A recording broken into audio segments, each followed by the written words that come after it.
안녕하세요. 웨스트파인더 김석환입니다. 지난 3월 첫째 주간은 대체 휴일로 쉬었고요.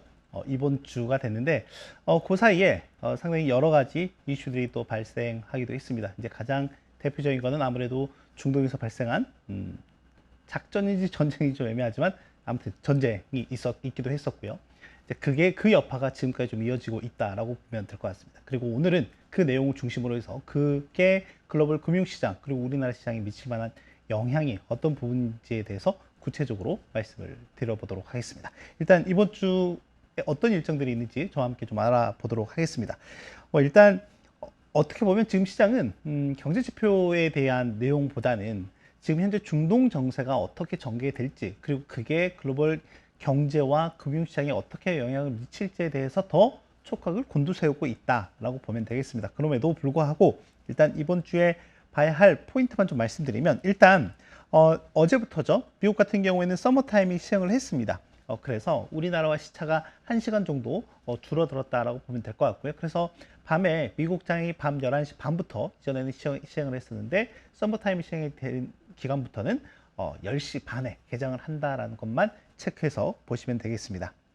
그리고 이제 이번 주에 미국 에너지 정보청에서 단기 에너지 전망 보고서를 발표할 내용인데 예정인데 여기에 중동 정세의 영향이 반영이 되는지 여부를 좀 지켜볼 필요가 있을 것 같다라고 말씀드릴 수가 있을 것 같습니다. 이거 오늘 지금 이제 야간 선물 시장이 열렸거든요. 그러니까 미국 시장 기준으로 보면. 그런데 WTI 원유 선물이라든지 또는 브렌트유 선물 가격이 배럴당 100달러를 돌파했습니다. 그래서 지금 보면은 대략 한 105달러에서 110달러 구간에 있는데 장중 최고치는 지난 금요일 종가 대비 금요일에도 10% 넘게 원유 선물 가격이 뛰었는데 오늘 같은 경우도 보면 지금 야간 이제 선물 가격 기준으로 보면 장 초반에 20% 넘게 급등을 하면서 배럴당 WTI 기준으로 111달러를 최고점으로 해서 현재는 한 대략 고점 대비 한 5, 6달러 정도 하락해 있기는 하지만 다시금 2022년 이후에 처음으로 보면 배럴당 100달러를 넘어가는 유가를 우리가 목도하고 있다라고 보면 되겠습니다. 그래서 그 영향이 이번 주에 에너지 정보청에서 발표하는 단기 에너지 전망 보고서에 실리는지를 볼 필요가 있을 것 같고 앞서 저희가 이제 뉴스를 브리핑해 드리면서도 보면 미국 에너지부 장관 같은 경우도 보면 당장 전략 비축유 방출할 뭐 당장 시급성이나 그런 게 없다라고 얘기도 하기도 했고 또 하나는 트럼프 대통령이 이제 방금 같은 경우에 뭐냐면 이란의 핵 위협이 제거가 된다라고 하면 유가는 단기적으로 급락할 것이다라고 방금 이제 코멘트를 하기도 했거든요. 그러니까 이제 어떻게 보면 이제 트럼프 대통령 입장에서도 보면 유가가 100달러를 이제 넘어가면 약간 부담스러운 구간에 이제 진입을 하고 있다라고 볼 수가 있겠고 실제 지금 미국 야간 선물 시장 같은 경우에도 보면 뭐 S&P 500이라든지 또는 나스닥 선물 지수가 거의 2% 가까이 또 하락을 하고 있는 상황이기도 하다라고 보면 되겠습니다. 그리고 이제 오펙 같은 경우에도 월간 보고서를 이번 주에 발간하고요. 그리고 이제 국제 에너지 기구에서도 보면 원유 시장과 관련한 보고서를 발표할 예정이다. 그래서 주요 기관들이 원유 시장에 대해서 어떻게 좀 바라보고 있는지 단기적인 전망과 중장기적인 전망을 저희가 이번 주에 확인할 수 있다는 것까지 체크해서 보시면 되겠고 이제 기업단에서 보면 이번 주에 오라클 실적 발표가 있습니다. 지난해 9월에 이제 오라클이 오픈 AI와 약 3천억 달러 규모의 수주 잔고를 이제 받았다. 또 이제 하면서 어떻게 보면 이제 동반자적 성장 관계에 이제 진입을 했다라고 이제 평가를 했었는데 그 이후에 이제 실적 발표 이후에 주가가 30% 넘게 급등을 한 이후에 그게 이제 고점이었고 그다음 쭉 보면 거의 고점 대비 주가가 거의 60% 가까이 하락을 하고 있는 상황이다라고 보면 될 것 같은데 지난주부터 이렇게 쭉 오면서 보면 약간 오라클과 오픈 AI 간의 약간 불협화, 불화설 이런 얘기들이 좀 나오고 있기도 하거든요. 그래서 이번 주 실적 발표 때 그동안의 주가 부진을 좀 만회할 만한 호재거리가 있는지도 지켜볼 필요가 있을 것 같다라고 말씀드리고 싶고요. 그리고 이번 주 목요일이 우리나라의 선물옵션 동시 만기일이고요. 그리고 이제 어도비라든지 달러 제너럴과 같은 기업들의 실적 발표도 있다라는 것까지 체크해서 보시면 될 것 같고요. 지금 지난주 금요일에 미국의 고용 데이터가 나왔죠. 썩 좋지 않게 나왔습니다. 그러니까 고용은 좋지 않고 물가 상승 압력은 높아지고 이런 상황이 우리가 전형적으로 보고 있는 스태그플레이션 압력이 높아지고 있는 환경이다라고 하는 거죠. 그래서 아마 이번 한 주에도 시장에서 여러분들이 가장 많이 들을 수 있는 단어는 바로 스태그플레이션에 대한 우려이지 않을까 생각이 됩니다. 그래서 이번 주 후반에 가면 미국의 1월 PCE 물가 데이터라든지 또는 고용 보고서와 관련해서 이제 구인 건수라든지 사분기 GDP 잠정치가 나오는데 지난번에 나왔을 때는 속보치가 1.4%였잖아요. 그리고 이제 현재 1분기 성장률 추정치가 약 3% 정도로 이제 찍히고 있는 상황인데 이 상황에서 이번 이제 4분기 GDP의 지난 속보치 이은 잠정치가 또 어떻게 나오는지도 제가 눈여겨 봐야 될 것 같습니다. 이제 지난 한 주간에 좀 더 뎁스 있게 내용을 좀 말씀드려 보면 지난 한 주간에 글로벌 금융시장이 좀 어떻게 움직였는지 이 한 장의 장표를 통해서 여러분들이 확인할 수 있습니다. 보고서에도 보면 서머리 다음에 내용이 들어가 있다라고 보면 될 것 같은데 중요한 건 지금 보면 중동에서 미국과 이스라엘이 이란에 대해서 선제적으로 예방 타격을 하면서 어찌됐건 전쟁이 이제 발발한 상황이다라고 하는 거고 그러다 보니까 지금 보면 전 세계에서 달러가 상당히 강한 모습을 좀 보이고 있고요. 그리고 글로벌 주요국들의 장기금리가 상승하는 모습을 보이고 있습니다. 그럼 왜 이렇게 장기금리가 상승을 하고 있느냐라고 하면 그 이유는 바로 이 두 가지에 찾을 수 있습니다. 보면 유가라든지 천연가스와 같은 에너지 가격의 상승 압력이 높아지면서 보면 이게 어떻게 보면 글로벌 전체의 물가 상승 압력으로 높아질 수 있다라고 하는 거고요. 그에 따라서 장기금리가 상승하는 모습을 좀 보이고 있다라고 하는 거죠. 그래서 이제 이 흐름상에서 보면 전체적으로 아까 말씀드린 대로 이 스태그플레이션에 대한 우려가 커지고 있다라는 걸 확인을 할 수 있다라고 하는 겁니다. 자, 그럼 지금 이제 결론적으로는 전쟁이 이제 터지고 말긴 했습니다. 2월 달에 보면 미국과 이란 간에 어떻게 보면 세 차례에 걸친 협상이 있기도 했었죠. 특히 2월 28일 직전 2월 26일에도 보면은 시장에서 상당히 좀 기대감을 갖고 지켜본 핵 합의 또는 핵 협상 회의가 있었음에도 불구하고 그 내용이 뭔가 어떻게 보면 결과물이 나오기도 직전에 어떻게 보면 미국이 또는 이스라엘과 함께 이란을 타격하는 이런 모습이 좀 나타났다라고 하는 거죠. 그래서 지금 보면 그림을 통해서 한번 보면 미국 같은 경우에는 이거를 오퍼레이션 에픽 퓨리로 이렇게 명명을 했고요. 그리고 이제 이스라엘 같은 경우에는 로링 라이언스라고 해서 포효하는 사자라는 이제 작전명을 세워서 현재 이란에 대해서 이제 공격을 좀 하고 있는 상황이다라고 보면 될 것 같습니다. 그런데 이게 이제 시장에서 가장 관심이 이거예요. 단계 끝날 거냐 아니면 이게 장기전이 될 거냐에 대한 또는 지상군을 투입을 할 거냐 안 할 거냐 거기에 따라서 시장의 반응이 극명하게 좀 달라지고 있다라고 하는 거죠. 그래서 처음에 트럼프 대통령이 언론 브리핑을 했을 때 4주 최대 4주 정도를 이제 예상을 했었거든요. 그런데 지금 일주일이 이제 지나오고 보니까 이게 약간 기한이 한정이 없을 수도 있다. 이런 내용들이 조금씩 이제 들려지고 있다라고 하는 거죠. 그래서 그 사이에 지금 보면 장기전에 대한 이제 우려도 커져가고 있는 상황이기도 하다라고 보면 될 것 같습니다. 궁극적으로는 전쟁으로 인해서 보면 글로벌 금융시장의 자산 가격이 재평가되는 이런 모습이 있다라고 하는 거죠. 실제 3월 첫 주에 우리나라 증시의 변동성을 보면 거의 뭐 우리나라 증시 역사상으로 보면 역대급의 변동성이 나타났다라고 하는 거죠. 매수 사이드카, 매도 사이드카, 서킷 브레이커 뭐 엄청난 변동성 이슈들이 지난 한 주간 폭풍처럼 몰아쳤다라고 볼 수가 있을 것 같고 이번 한 주도 역시 만만치 않은 그런 격동의 장세가 예상이 된다라고 보면 되겠습니다. 그럼 궁극적으로 지금 시장에서 가장 예민하게 세심하게 보고 있는 포인트가 뭐냐라고 하면 이미 여러분들께서 여러 언론이라든지 또는 방송을 통해서 알고 있고 또 들어보신 곳이 있죠. 바로 이 호르무즈 해협이라고 하는 것입니다. 어떻게 보면 이게 이제 초크 포인트라고 하는 건데 이 초크 포인트라고 하는 건 뭐냐면 물자 수송이라든지 군사 작전 등에서 지정학적 전략상으로 매우 중요한 의미를 갖는 해상 요충지예요. 그러니까 길목이라는 거야. 길목.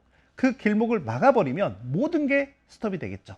특히 이 호르무즈 해협 같은 경우에는 앞서 저희가 에너지 가격의 변동성을 봤잖아요. 원유라든지 중동산 원유라든지 또는 중동산 천연가스가 지나가는 해상 요충지다라고 보면 될 것 같습니다. 그러니까 지금 여기를 이렇게 틀어 막아버리면 이 안에 이라크라든지 사우디라든지 아랍에미레이트라든지 쿠웨이트라든지 바레인과 같은 산유국들이 생산하는 원유가 이 밖으로 나오지 못하게 되죠. 또 액화 천연가스 즉 LNG 같은 경우에도 나오지 못하게 된다라고 하는 거죠. 나오지 못하게 되면 궁극적으로 이게 돌아서 이렇게 유럽으로 가든지 또는 이렇게 돌아서 아시아로 오게 되죠. 궁극적으로 이게 나오지 못하면 그러면 그 피해는 고스란히 아시아와 그리고 유럽이 맞게 된다라고 하는 거죠. 그게 극명하게 나타나는 게 일단 유가가 앞서 말씀드린 대로 WTI나 브렌트유가 이미 배럴당 100달러를 돌파했고 지난 한 주간 유럽 천연가스 또는 아시아 천연가스 가격 동향을 보면 주간 기준으로 보면 거의 60에서 70% 급등하는 그런 모습들이 좀 나타났다라고 하는 거죠. 물론 미국도 영향을 받습니다. 미국도 영향을 받는데 근데 미국 같은 경우에는 아시아나 유럽 대비로 보면 에너지 자립도가 높다라고 하는 거죠. 그래서 지금 뭐 미국의 천연가스 가격이 한 달 만에 최고치 이렇게 기록했다라고 하는데 이 최고치 같은 경우 그래 봐야 뭐 보면 뭐 한 3.5달러 정도밖에 되지 않는다라고 하는 거죠. 물론 지난 한 달 전에는 기후 영향 그러니까 강추위 영향으로 인해서 천연가스 수요가 증가한다, 사용량이 증가할 것이다. 이런 일시적인 계절적 요인으로 해서 이제 급등했던 거고 지금은 어떻게 보면 일회성 계절적 요인이 아니라 구조적 요인이 될 수도 있다라고 하는 거죠. 그리고 이제 보면 이제 이렇게 좀 말씀드릴 수가 있을 것 같고 이제 또 하나는 중요한 건 뭐냐면 이렇게 지금 원유가 또는 LNG가 생산된 LNG가 나오지 못하고 있는 이런 상황에서 보면 이렇게 이제 급등하는 지금 이것보다 더 올라갔겠죠? 더 올라갔을 것이다 라고 하는 거고 이 오른쪽 그림 같은 경우에는 이쪽이 지금 뭐 탱커들인데 뭐 유조선이라든지 LNG 선들인데 여기 이제 이 호르무즈를 그러니까 통과하지 못하고 이렇게 정박해 있는 이런 모습을 좀 보이고 있다라고 하는 거죠. 이제 이렇게 되면 문제는 뭐냐면 앞서 이제 그림에서 보셨듯이 이 이라크라든지 뭐 사우디라든지 여기 아랍에미레이트, 뭐 쿠웨이트, 카타르 이런 국가들이 생산하는 원유나 LNG가 밖으로 나오지 못하면 여기 이제 저장 시설들이 있을 거잖아요. 저장 시설들이 있는데 거기에다 이제 저장을 해 놓는다 하더라도 포화 상태에 이를 수밖에 없다라고 하는 거죠. 포화 상태에 이르게 되면 자체적으로 원유 생산량을 감산한다든지 또는 LNG 생산량을 감축할 수밖에 없는 이런 상황이 현재 진행 중에 있다라고 보면 되겠습니다. 그래서 주말 사이에 보면 아랍에미리트라든지 쿠웨이트라든지 또는 엊그제는 이라크까지 일단 원유 생산량을 줄여가고 있는 모습이다라고 될 것 같고요. 지금 전 세계 최대 산유 국가인 사우디 같은 경우도 보면 자체 보유하고 있는 시설, 그러니까 저장 시설 같은 경우가 최대 3주 정도면 다 찬다고 해요. 그렇다라고 하면 지금 트럼프 대통령이 앞서 얘기했던 4주, 이제 일주일이 지났고 이제 3주 정도가 이제 남았는데 앞으로 한 3, 4주 정도가 상당히 중요한 흐름을 판가름 질 수 있는, 결정 질 수 있는 시간이다라고 보면 될 것 같습니다. 그리고 이제 또 하나는 뭐냐면 지금 이제 시장에서 여러 가지 시나리오들이 나오고 있는 상황이기도 합니다. 이제 준비한 그림을 좀 통해서 보시면 일단 뭐 베이스 시나리오는 뭐냐 또는 그러니까 베어리시한 전망은 뭐냐 또는 불리시한 전망은 뭐냐 이런 내용이 나오고 있는데 지금 보면 시장의 모든 흐름들이 지금 이 불리시한 전망으로 가고 있다라고 보면 될 것 같습니다. 지금 보시다시피 호르무즈 해협 봉쇄했죠. 앞서 보셨던 것처럼 뭐 탱커던 상선이던 왔다 갔다 할 수가 없습니다. 왔다 갔다 할 수가 없고 에너지 인프라 타격과 관련한 이제 부분인데 지금 주말 사이에 이스라엘이 이란의 정유시설, 그러니까 저장시설을 공격하는 이슈가 또 발생하기도 했고요. 이제 그러다 보니 이란 같은 경우에도 이스라엘 하이파라고 하는 지역에 있는 정유시설을 공격하기도 했다라고 하는 거죠. 근데 이게 어떻게 보면 또 중동 여러 국가들로 확산될 여지도 아예 없지는 않다라고 하는 거죠. 이제 그렇게 보면 지금 시장에서 아주 좀 대다수가 생각했던 게 관리 가능한 국지전이어서 배럴당 한 70에서 90달러 정도 예상을 했는데 이건 이미 깨졌죠. 깨진 시나리오라고 보면 될 것 같고 상황 악화, 즉 정유 설비를 타격한다라든지 또는 장기전이 된다라든지 이럴 때 100불 이상 가능성인데 이미 100불을 넘어갔다라고 하는 거죠. 그래서 상당히 좀 불리시하게 보는 일부 하우스에서는 배럴당 150달러 정도이니까 배럴당 150달러가 되면 저희가 이제 2022년 러시아와 우크라이나 전쟁이 발발했던 그 시점이다라고 보면 될 것 같습니다. 근데 그때와 다른 게 뭐죠?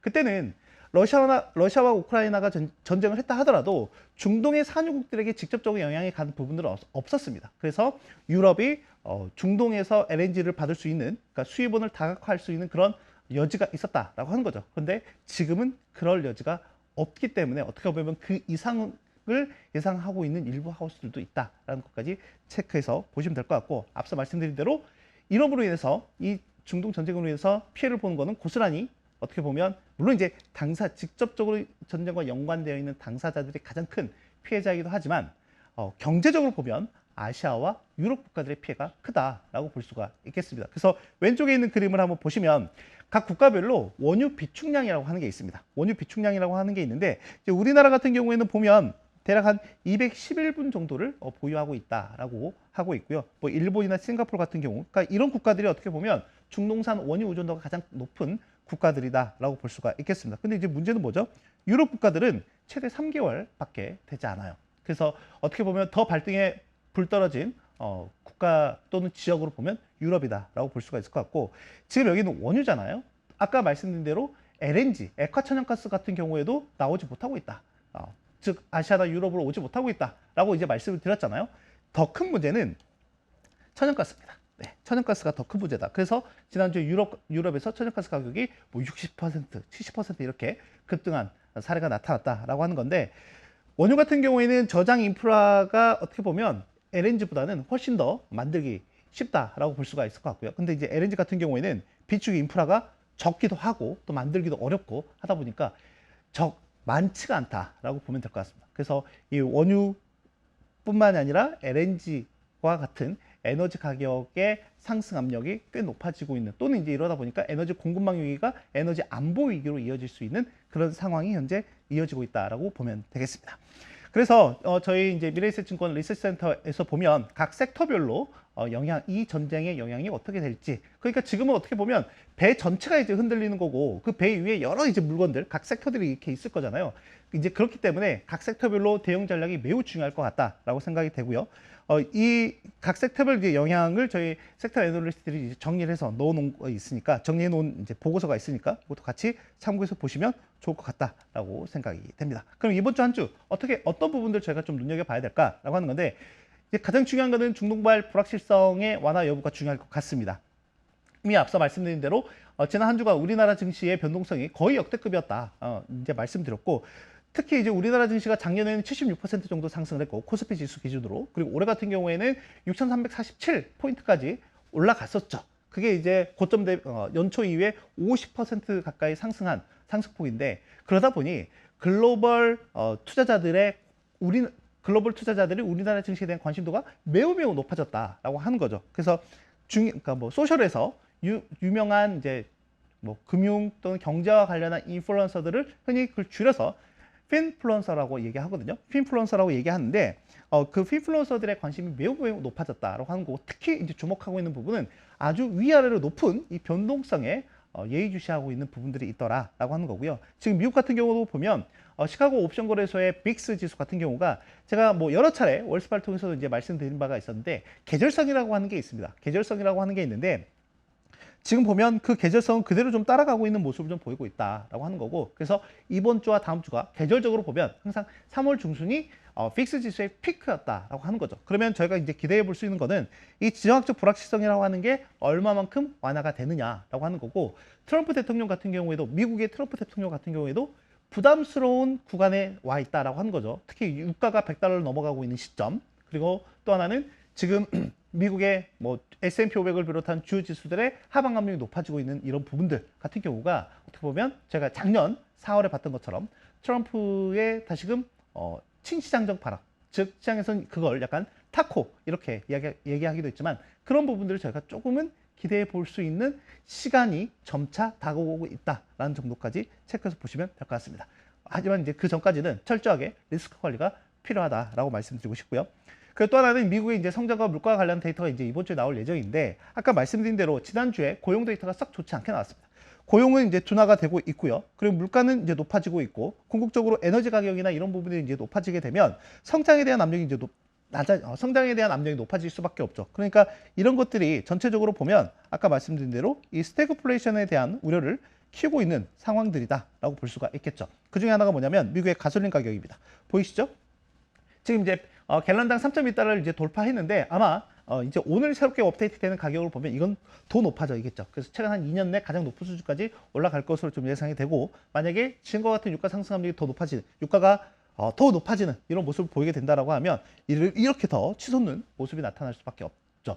그러니까 이 가솔린 가격이 중요한 이유는 뭐냐면, 미국 구매자 또는 소비자들의 물가와 그러니까 소비자들이 느끼는 물가에 직접적인 영향을 미치기 때문에 그렇다라고 보면 될 것 같고요. 제가 이제 지난주에 미국의 공급관리자협회, 즉 ISM에서 나온 제조업과 서비스업의 물가 데이터를 보면서 약간 아이러니한 포인트를 좀 봤는데요. 준비한 그림을 좀 통해서 보시면, 지금 제조업 물가 같은 경우에는 보시다시피 2022년 6월 이후에 가장 높은 수준까지 올라갔어요. 그러니까 지난주에 이렇게 치솟는 모습을 좀 보인 반면에 서비스 물가 같은 경우는 지난 10월부터 이렇게 둔화되는 모습을 좀 보이고 있다라고 하는 거죠. 그런데 그 안에 각 산업별 코멘트가 있거든요. 그 코멘트 여기 한 줄이 있는데요. 자, 서비스업 같은 경우에는 16개 산업에서 가격 상승이 나타났다. 가격이 감소한 게 아니라 가격이 높아진 거예요. 자, 그런데 가격이 낮아진 산업이 있었느냐? 없었다라고 하는 거죠. 그럼에도 물가지수는 하락했다라고 하는 거는 저희가 어떻게 보면 합리적으로 의심할 수 있는 부분은 뭐냐면 소비심리 위축에 따른 수요 둔화, 즉 총수요라고 하는 부분이 줄어들고 있는 게 아닌가라고 하는 거죠. 그러니까 이 총수요라고 하는 거는 아까 앞서 말씀드린 성장과 연관이 되어 있다라고 보면 될 것 같습니다. 그래서 이런 부분들 같은 경우에는 저희가 이번 주에 나오는 데이터를 가지고 또 체크해서 볼 필요가 있을 것 같고 앞으로 나올 데이터를 통해서도 계속 팔로우할 필요가 있을 것 같다라고 말씀드릴 수가 있겠습니다. 오늘 준비한 내용은 여기까지고요. 여러 가지로 좀 정세가 복잡하고 또 변동성이 큰 장세가 예상이 되기 때문에 여러분들의 멘탈 관리 철저하게 하시고 또 시장에서 또 현명하게 대응하시길 바라겠습니다. 다음 주에 뵙겠습니다. 감사합니다.